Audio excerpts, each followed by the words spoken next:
मराठी इंडस्ट्रीमध्ये आहे नाही, का? नाही. प्रॅक्टिस आहे का? मग आता हल्ली सुरू झालंय असं. मग आता कास्टिंग कोण डायरेक्टर आणि तेच करतात का? अजूनही तू तसंच ये आहे. बाबा, तू ये बाबा असं करतात का? आपापल्याच ग्रुपमधल्या लोकांना प्रमोट करणं, काम देणं हे मराठीत अजूनही होतं. आता जरा कास्टिंग डायरेक्टर्स मराठीत सुद्धा यायला लागलेत, पण त्यांचं प्रमाण कमी आहे. त्यांचा मला असं वाटतं की अजून तेवढा अनुभवही नाही.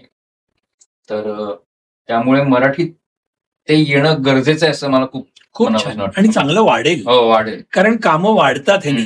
कुणाला वाटेल की आपल्या ग्रुपच्या पेक्षा बाहेरच्यांना दिलं तर काम कमी होईल. नाही, कारण दुसरे पण बघतील ना, तुम्हीच प्रत्येकाला ऍक्टिंग येते जे आहेत आणि त्यांना जर सिरियस ऍक्टिंग येते, सिन्सिअर ऍक्टिंग येते आणि ते टॅलेंटेड आहेत तर त्याची कमी नाही. आणि आजकाल मी बघतो की मराठी ऍक्टर्सना आणि यांना एवढा वाव आहे. म्हणजे मी परवा पॉडकास्ट बघत होतो, कोण परेश रावल त्यांचा, ते एवढी स्तुती करत होते मराठी आर्टिस्ट त्यांची.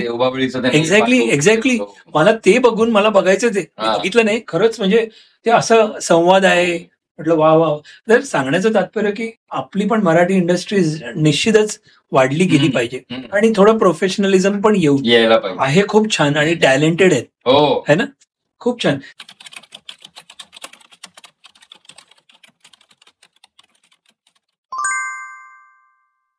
ह्याला लागून मला एक प्रश्न विचारायचा आहे की तुम्ही तर लोकप्रिय आहात आजच्या तारखेला.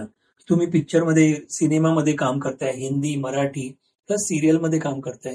वेब सिरीजचा आला का तुम्ही? नाही. तर वेब सिरीज ओपन आहे, करणार असतील तर मला विचारायचं, तुम्ही एवढे फेमस आहात आता किंवा फेम आहे, तर तुमची मैत्री पण आहे, तुमचे मित्रमंडळी पण असतात, तर ही लोकप्रियता आणि मैत्री हे समेट जमतं का तुम्हाला? जमवायला जमतं का? काही वेळेला डोक्यात जातं, कधी कधी अरे मित्र आले की म्हणजे सगळ्यांनाच एंटरटेन नाही करू शकत किंवा असं काही होतं. तर ही म्हणजे माझा प्रश्न असा आहे, do fame and friendship mix well in your life?